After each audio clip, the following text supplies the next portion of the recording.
Man, it is truly an honor to be with you guys this morning. I was a Christian university student, and so I understand the implications of a time like this to open the Word with a crew of people and to ask really the why behind the what so often. You know, I think one of the things that I've learned in my own life was how much I needed to figure out what I really believed about the implications of knowing Jesus while living here on earth. Like, I don't know if that's a super obvious thing that many of you have spent a lot of time diving into, but in my own life, I think one of the biggest things that I've learned, especially from my time being at a Christian university where I'd learned so much about the Bible and the way of Jesus and all of these things that were really instrumental about the formation of my faith connected to what I believe. I think one of the fundamental things that I had missed in my own life was, what does it really mean for me to know Jesus now while I'm living?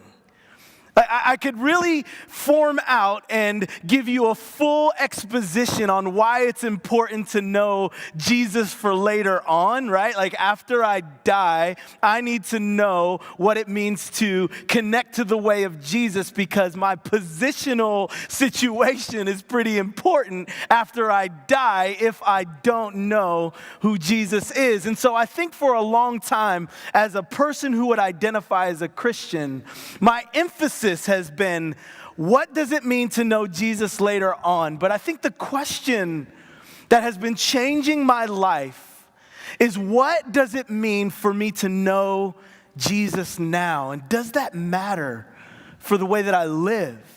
Like, I began to live in such a way where there were so many things that I can do and say in the name of God, but yet what I recognized was, in my ability to articulate these things, in my ability to share about the way of Jesus, that was all well and good. But what I recognized was, even though I could say a lot of good stuff about God, those things that I was saying about God weren't really penetrating my own heart. I remember having a conversation with a dude one time, and he worked at a church. He was an executive pastor at a church, so he had all this responsibility. He had all these duties to take care of in the church, and he was overseeing the staff, and he was responsible for all these different things, right? And he was really important. He was really good at his job, and I remember sitting with him one time in his office, and he was talking about how, in the midst of all of this Christian stuff, all of this good God type of work he was doing, he had a question for himself that he had been pondering. And I remember when he put that question forward, it really rocked me, because it was one of those things that kind of shook the foundations of where I was. He said, I need to know what kind of man I am when I'm not paid to be good. And I think what I related to in my own life is coming from a Christian university, doing a lot of good Christian things, living a good Christian life, identifiably from the outside. I could say I was doing a lot for God, but the question was I actually doing these good, godly things with God? So often I can frame these words and do these actions, and they're so great and perceptibly good, but what does it really mean for my life on earth connected to Him? Is there more to knowing Jesus than just knowing later on that when I die, I'll be with Him in glory? Is that really what He intended for me on earth? And so as I started to examine these things, it really brought me to a place of reckoning. My wife and I had moved to the Bay Area in San Francisco, and we were a part of a small church plant there, and it was really crazy because there was all kinds of different life situations that were unfolding around us. I didn't spend a lot of time in the office. I spent a lot of time spending time with people, and there were people who were in recovery situations from drugs and alcohol. There were friends that we were helping transition out of prison into the regular rhythms of life. We were helping homeless friends find places to live, and all the work that I was doing for God was good, purposeful work. But the problem was, as I was doing all of this good work, I was starting to recognize that there was a fatigue that was rising up in me, and there was no time off, no vacation that was going to touch it. Like I was starting to feel tired, even though the work I was doing for God was good. So I started to ask the question, well, what does this really mean for me? How is this really all going to play out? If I can't keep this up, what does that mean about my relationship to this God that I am serving? At the same time, while I'm trying to figure out my identity connected to ministry and who I am following God, there's this other thing that started to present itself in my life's equation. This longing for my wife and I to begin a family together. I actually kind of thought, if I'm honest, this place of deficiency that I was feeling in my heart, maybe this empty space, maybe we'll be able to fill it if we're able to start a family. And I remember my wife became pregnant and we were so excited. I remember walking in the day when she told me that she was pregnant, and we were both excited and terrified because I had no idea if I could really be a dad. And I'm wondering all these different things. And then we make the appointment to go to the doctor to get this pregnancy confirmed. And by the time we left the office, we realized that we had lost the pregnancy. And then about 7 months later, we went through the same thing. We became pregnant, and we, further along this time, lost another child. And the reason that's significant for me to share this morning is what I realized was I was doing all of these things for God, not really knowing how to sustain them in my own strength. And on top of that, while I'm doing these good things for God, these bad and hard things are going on in our lives. And we're going, man, we're serving God. We're doing all these things. How could you let all of this happen to us? And then the third piece of that was, while those two things were going on, I felt terribly, terribly alone. I had no community. I had no real friendships to where I had let people in to the point where they could actually speak into my life. What I'd realized was I had established community on my own terms. I kind of kept people at an arm's length, and I kind of couched it all with good, godly language, but really no one actually knew me. And those three things converging together was simply too much. I didn't know what needed to change, but something needed to change. I remember telling the people that I was serving with in this small Bay Area church plant that I don't know where I'm going, but I need to go somewhere else. I need to take some time. And I felt like God was saying to me, the one message that I had to lean on, the one thing that I felt like he was communicating was this idea that I needed rest for my soul. And I'll be honest with you, I'd probably said those words to other people. I'd probably preached a message titled something like that. But in that moment, if I'm honest, I had no idea what that even meant for me. So my wife and I packed up all of our stuff, and we did what every young boy dreams of from a child. You move back in with your wife's parents, right? That's what every little boy dreams of, right? Man, it was humiliating, and they were so gracious, which made it even harder. They welcomed us in, and I had no idea what the future held. And I remember waking up on the first full day after moving in with my wife's parents in this spare bedroom and being on the porch.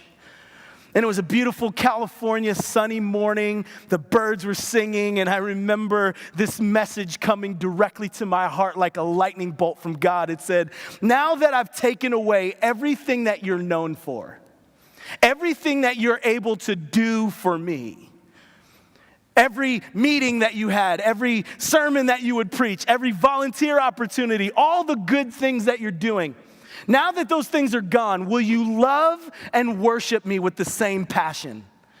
And my answer was no. And when I answered that way, I knew it was true, but I also knew it was terrifying, because that was the question. What does this really mean? And this is what's interesting about that question from God. He wasn't saying, do you love me? He was saying, is it the same for you if you don't get to do a bunch of stuff that you're known for me? There's a quote by a man named Søren Kierkegaard that summarizes this whole idea during this time for me. He says, it is absolutely unethical when one becomes so busy communicating that he forgets to be what he teaches. This is the summarization of my life. That I had become so good at being a Christian person that my work and my life and my action in this way was so formed out, I could do it by rote repetition. I could just kind of drop the marble in the lane and it would take off. What I realized was I was living and doing things for God, but ceased to drink deeply of his presence myself. There's a man named Eugene Peterson who just passed away. And he said, this is so important to pay attention to. He said, this is something that we need to always be aware of. He needs us to understand that the busyness of ministry can interrupt intimacy with the God we are serving. He said, how can I lead people into the quiet place beside the still waters if I'm in perpetual motion? I think some of us can relate, though maybe a different pathway. Maybe you haven't served in ministry at a church. Maybe you haven't done good Christian work for your job. But maybe we, as identifiable Christians, would say, I have become so good at just living this Christian life that I don't even really think about what it means for me to live it. What does it really mean for me to know Jesus myself? Maybe even I'm so good at arguing down and telling other people what they need to believe. Maybe I'm so good at doing all of the routine of showing up to church and carrying around a Bible and leading Bible studies. But yet, even in my doing those things, I've ceased to have the encounter of the presence of God myself. There's a psalm that summarizes this longing in Psalm 63, verse 1. It says, "O God, you are my God.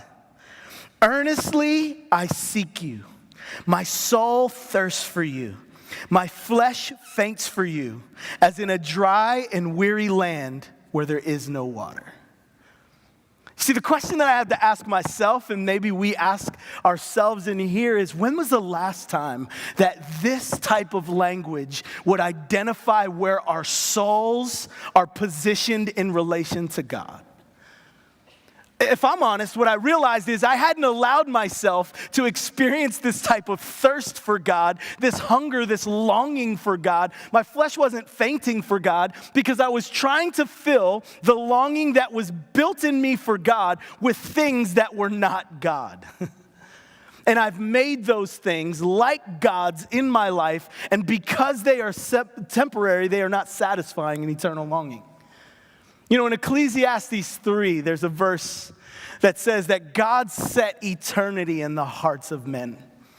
So when he made us with an innate longing for the eternal. And that eternal longing can only be satisfied by God himself.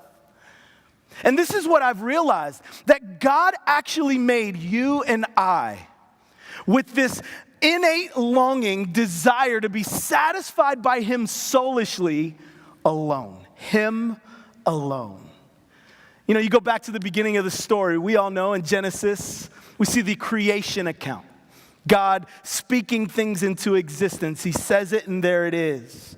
Then he comes to his most prized creation, humanity. And it says that God formed the man. He formed him and then he breathed life into his nostrils. There was an intentionality with humanity that was unmatched by any creation.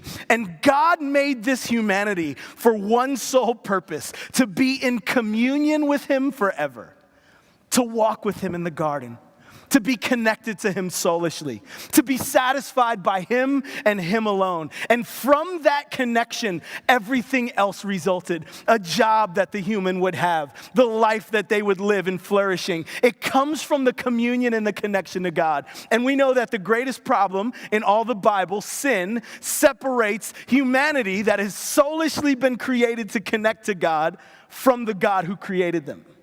And now that sin has separated humanity, the soul longs to be fulfilled by this God. In Romans 8, it actually says that all of creation is groaning and longing to be restored back to the way that God had intended from the beginning.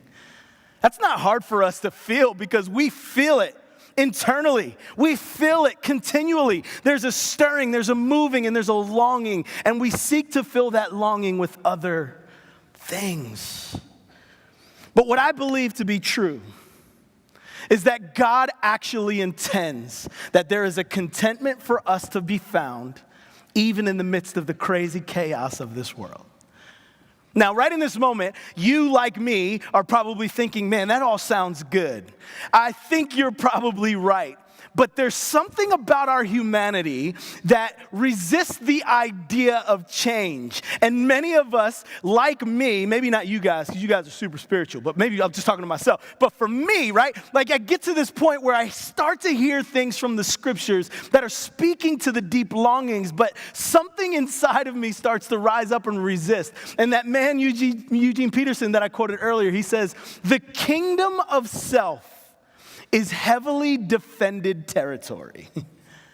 The kingdom of self is heavily defended territory. There's something about those situations where you and I have been before, where God starts to stir some things, and you realize that it's going to upend some rhythms that we've established, but something inside of us starts to rise up and go, nah, I'm not ready for this. And what God is saying is to fight through the idea that yourself is the only place where you can find satisfaction. He had a plan for rest from the beginning. There was a plan for rest for us from the beginning. He made us to be soulishly connected to Him. So there's this verse in Jeremiah chapter 6, and the prophet is speaking to the people of God. And these people are unsettled in their ways. It's kind of similar to us, the busyness of our culture, the crazy things that are always going on. We're always moving, we're always going, we're always doing, we're always connected, we're always sharing, we're always giving out, we're always moving.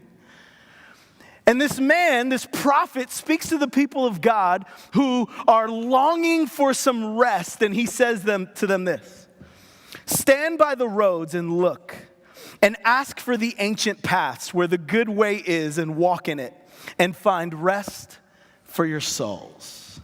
So this prophet says there is a way that is identifiable if you stand by the road and look toward the ancient paths. There is something that has been built into our way that will provide the rest for the soul that we long for. But if you want an indictment on humanity, if you want a picture of who we really are, especially in 2018, look at the last verse of this, or the last line of this verse. It says that you should stand by the road and look and ask for the ancient paths where the good way is, and walk in it and find rest for your souls. But they said, we will not walk in it. Here it is. This is my life on display. I know that the source of the strength and the refreshment and the rest that I long for comes from God and God alone. And that intention was started from the very beginning. But yet in my humanity, what I find myself saying so often is, just give me a little time. I'll figure a way out. I'll figure it out. Just let me do it. I know that there's a plan over there, but I have another way. Just give me some time to think about it. But what he's saying is this plan from the beginning was that we would find rest. Now, for me, in my journey, when I was on that porch in California, I was like, all right, well, what do I do? I don't know how to really make this all happen. How do I begin this journey of trying to find rest in my own life? And so what I said was, I don't know how to find this, but I do know that I have this Bible. I'm just going to start at the beginning of the Bible and start looking for where it talks about this whole idea of rest. And obviously we know, if we've read the Bible at all, it doesn't take very long for us to bump into the idea of rest. In Genesis chapter 2, verses 2 through 3, we see something really interesting. After this creation account that I just shared about, it says, on the seventh day, God finished his work that he had done. And he rested on the seventh day from all his work that he had done.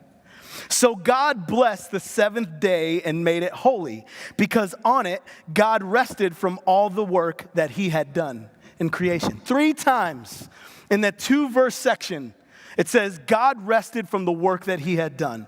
God rested from the work that he had done. Now, I don't know about you, but for me, I'm not a crazy biblical scholar. I'm not super smart. I look at this and I have one obvious question. Why did God have to rest? Because God is God. I keep reading the Bible. I see he doesn't get physically tired. So why would God have to rest? Well, what's interesting is there is a verse in Scripture that tells us about God's resting. Because God, who is God over everything, could have created everything in 6 days, and on the seventh day, he could have said, you need to rest. And it would have been like, all right, cool, you're God, straight up, we'll do it. But instead, he rests himself. And in Exodus 31, verse 17, I see something really fascinating. It says, it is a sign between me and the people of Israel that in 6 days the Lord made heaven and earth, and on the seventh day he rested and was refreshed. Wait a minute. Not only does God rest, but it says that he receives refreshment from the rest that he participates in. Now, what would make God feel refreshed? Well, you remember this verse in Genesis that we just quoted, how God rested from the work that he had done. God rested from the work that he had done. And he goes on to say later on that all the people will model this rest, like he said in the beginning right there. For 6 days you will labor, and on the seventh day no one in your house will work. You will keep that day holy. Well, what he was saying is he rested from his work and he is refreshed because he looks back at everything that he did by his hand alone, everything that God made, God alone. And he looked back at this creation and he said, it is good, it is finished, it is enough, I am satisfied. God was satisfied with the work that he had done. And because he was satisfied with the work that he had done, he was refreshed. It was enough. It is finished. Well, I want you to fast forward to the New Testament where we see Jesus bloody and beaten on a cross. In Philippians 2, it said this Jesus came down to earth, did not count equality with God as something to hold on to, but he emptied himself out, took on the form of human flesh, suffered to the point of death, even death on a cross. Jesus is on this cross for sin he didn't commit so that he could die for the sin of the world. And right before he dies, he takes a deep breath and he yells out words that we all know so well. It is finished. Well, what is finished? The work that he had done that could only be done by his hand and his hand alone. God's work was finished. And when he says that the work is done, he is satisfied with the work that is finished. And what comes after significant work? Rest. Through the finished work of Jesus Christ, that's where we find our identity, our worth, our value, our true purpose in life comes from the work of Christ. We are saved not because of our work, but because of his work. And the beauty of this is the parallel of the two ideas. There is rest in the creation account when God looks back at his creation, everything that he's done by his hand and his hand alone. And he says, it is enough. You will now rest in remembering that it's from me that you find your identity, worth, and value. Not the other 6 days of work. On the seventh day, you remember, I am enough. In the New Testament, the same thing is true, friends, for us who are seeking to live Christian lives. Our identity is not in our work. Our identity is not in who we show ourselves to be. Our identity is in the finished work of Jesus. And when Jesus has done the work, he says, it is enough. I am satisfied. It is finished. What that means for us moving forward, how that's changed my life, is my identity is no longer rooted in my ability to impress people. My identity is no longer rooted in my ability to work hard for God. My identity is no longer rooted in my ability to show everyone how Christian I am. My identity is no longer rooted in what happens later on after I die. My identity is in the communion and the presence of God on earth now. He's changed everything. He's reframed everything. And what that means for us is if we're in here right now and we're dry and we're tired and we're Christian by title, but we're really not Christian by life and practice, he is saying, I am enough for you. I want to give you the refreshment that you long for. And if you're in here and you're saying, man, I'm not a Christian, I don't know about this whole Jesus thing, I'm going to tell you right now, the hope that you long for is in the finished work of Jesus. He's saying, it is enough. I am enough for you. I bring refreshment. So where we land in this place is opening our hands and saying, God, I want to rest in the fact that my life is not determined by my own worth. It is determined by your work and your work alone. God, thank you for who you are. Thank you for what you've done. Thank you for grace. Thank you for the gospel. Thank you for all the things that go before us in this way. And I thank you that our work, the things that we actually do here on earth, that you are calling us to, our work comes from you. You have made us for good works, God. You made us so that we would live on earth doing good work. But that good work is not founded in our effort. It is founded by the power of your Spirit. Go before us, bring refreshment. In Jesus' name, amen.